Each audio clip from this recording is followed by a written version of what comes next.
Hello दोस्तों। आज मैं इस वीडियो में बिहार के अबाउट कुछ बातें करने के लिए आया हूँ। और यहाँ पे सी आगे 2024 का इलेक्शंस होने वाला है। और बेटर कि उस इलेक्शंस में वोट करने से पहले पब्लिक को कुछ ऐसा पता होना पड़ेगा कि किसे में मुझे अब वोट करनी चाहिए और किसे अब वोट नहीं करनी चाहिए।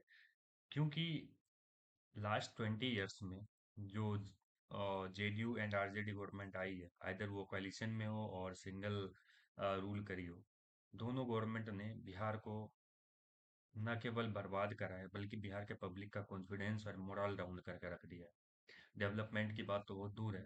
एटलीस्ट वो कॉन्फिडेंस भी बिहार के पब्लिक को मिलता ना, तो वो बहुत कुछ कर चुके होते हैं। आज मैं बात करता हूँ, आज लोग बात कर रहे हैं कि बाहर में बिहारियों को मारा जा रहा है या उनको एब्यूजिव तरीके से ट्रीट किया जा रहा है या उनको बैड तरीके से ट्रीट किया जा रहा है। बाहर के स्टेट की बात तो दूर है, पहले बिहार में बिहार का क्या सिचुएशन है वो तो देख लें। वो भी देखने के लिए कोई रेडी नहीं है। क्योंकि जितने भी पॉलिटिकल पार्टीज बिहार में राइटली लास्ट 20 ईयर्स में रूल करे हैं, सभी ने बिहार को खोखला बना दिया है। सभी खुद की पॉकेट भरने के लिए, सब खुद की पार्टी को चलाने के लिए रूल कर रहे हैं और करते रहेंगे। But now the time is come to change this kind of political system for the Bihar. और ये पॉलिटिकल सिस्टम चेंज करने की नीड इसलिए है कि अब बिहार में एक थर्ड फ्रंट की नीड है, एट एनी कॉस्ट।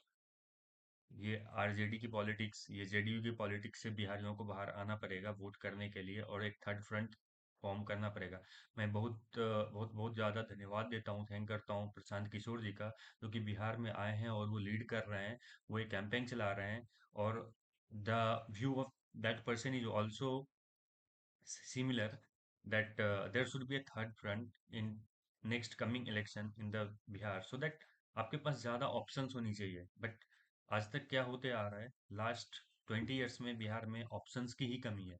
ऑप्शंस ही नहीं मिल रहे हैं पब्लिक को वोट करने के लिए। आइदर वो जेडीयू को वोट कर रहे हैं और राजद को वोट आरजेडी को वोट कर रहे हैं।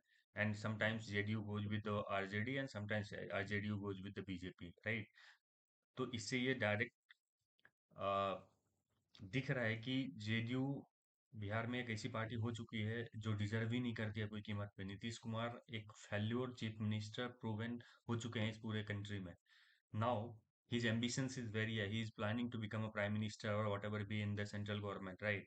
But see, one thing is that क्या करा उसने बिहार में। फर्स्ट 5 ईयर्स में पब्लिक ने वोट दिया उनको, उनको एक चीफ मिनिस्टर बनाया। वो फर्स्ट 5 ईयर्स में अच्छा काम करे फर्स्ट टर्म में। But after 5 years he make the place hell, hell kind of thing. मैं आज की बात करता हूँ ना, when I was in childhood, Bihar was so imprompting. Bihar ज्यादा सही था कंपेयर टू टुडे। बिकॉज आज के टाइम में सी जो भी डेवलपमेंट दिख रहा है बिहार में, ओनली जो भी फंड जा रहे हैं सेंट्रल गवर्नमेंट के तरफ से जा रहा है उसी का डेवलपमेंट दिख रहा है। बट स्टेट गवर्नमेंट का कोई डेवलपमेंट एज मच दिख नहीं रहा है। ओनली बिहार में दो टाइप्स की वैकेंसी आती है। कुछ वैकेंसी पुलिस डिपार्टमेंट में दे देते हैं, कुछ वैकेंसी सरकारी स्कूल में टीचर को बना देते हैं।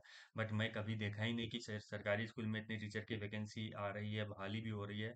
पुलिस में इतने लोगों की बहाली हो रही है, बट दोनों डिपार्टमेंट आज भी फैले हो रहे हैं। कोई इंप्रूवमेंट नहीं हुआ है। First thing, second thing is that दोनों डिपार्टमेंट में जो बहाली हो रही है वो पूरा अनस्किल्ड पर्सन की बहाली हो रही है, जिसका कोई मीनिंग नहीं है।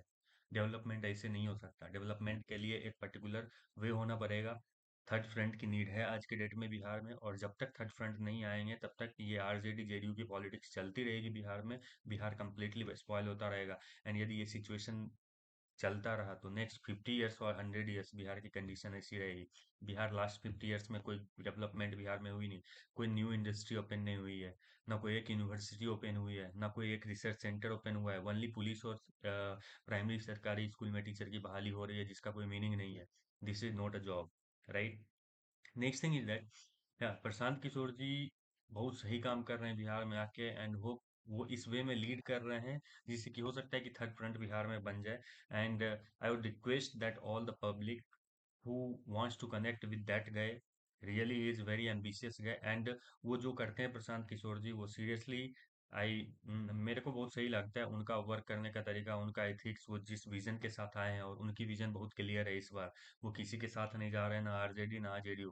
क्योंकि उन्हें भी पता है कि वो जब नीतीश कुमार के साथ उनका पॉलिटिकल स्ट्रेटजिस्ट थे इनिशियली, जब first time Nitish Kumar chief minister बने थे, तो उस टाइम वो इसलिए सपोर्ट कर रहे थे कि अच्छी वर्क कर रहे थे वो। But after that he left that गए, right. So Now the time has come to change all these types of RJD, JDU politics. There should be another third front that should come, and public को अब ये सोचना पड़ेगा कि मेरे हित के लिए क्या है सीरियसली, क्योंकि ये जातिवाद घोल के रख दिए हैं, पूरा बिहार में जातिवाद घोल के रख दिए हैं, डिसॉल्व करके रख दिए हैं। राइट, ये जातिवाद कल के डेट में जाके बिहार को और बर्बाद करते जाएगा। यदि आज इस जातिवाद से हटके यदि वोट नहीं की गई ना, तब तक बिहार की डेवलपमेंट संभव नहीं है। लोग क्या कर रहे हैं आज भी, ये आरजेडी में लालू यादव के नाम पे यादव वोट उसको करेंगे, डिफरेंट डिफरेंट कास्ट वाले नीतीश कुमार को करेंगे, कास्टिज्म कम्प्लीटली भरी हुई है। बट क्या हो रहा है, इस कास्टिज्म की वोट दे के डेवलपमेंट कभी हुआ नहीं हुआ।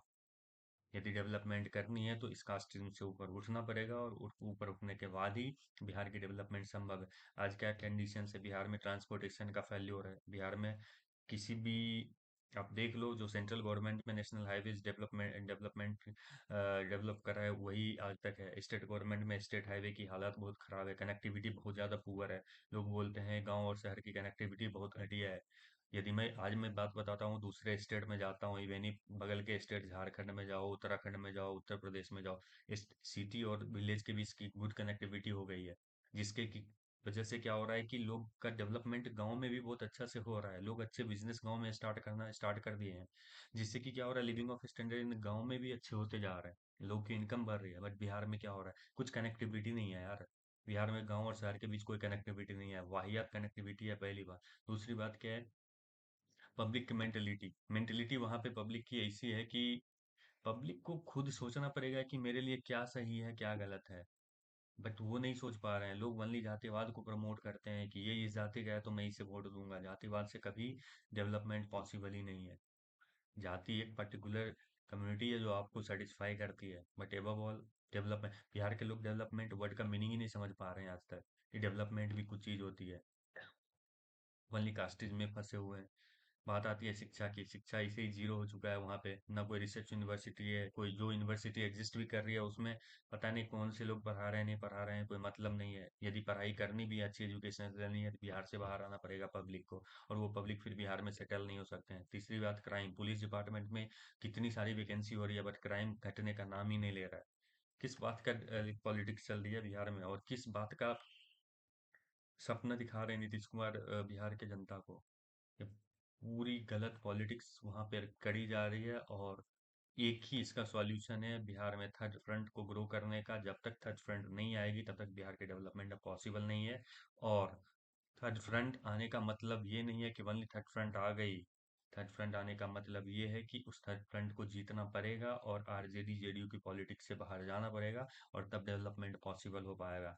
पर सेकेंड थिंग इज दैट, यदि थर्ड फ्रंट आती भी है तो थर्ड फ्रंट में यंगस्टर्स को लाना पड़ेगा, एक ये अप्रोच होना पड़ेगा। क्योंकि बिहार में कंप्लीटली कंजर्वेटिव कंडीशंस थिंकिंग चल रही है, जो उस डेवलपमेंट को मेन रूट पे नहीं ला सकती है। If you want to let Bihar come on the main route for the development, definitely there should be a mixture of some young people and some old people, some experienced people that is coming by third front and leading the Bihar. जो इसलिए अब public से यही request रहेगा कि vote उसे करें जो थर्ड फ्रंट में आ रहे हैं साथ में। और next election just like 2024 election है, 2024 इलेक्शन का एजेंडा ही होना चाहिए कि मैं आरजेडी और जेडीयू की पॉलिटिक्स को खत्म करना है कैसे भी। 2024 लोकसभा इलेक्शन में आरजेडी जेडीयू को नस्ते नाबूद कर दो। उसके बाद जो थर्ड फ्रंट आएगी उसको 24 इलेक्शन में सपोर्ट करो, एंड नेक्स्ट विधानसभा इलेक्शन में जो थर्ड फ्रंट आएगी उसको एनालाइज करो, एक बार मौका तो दो।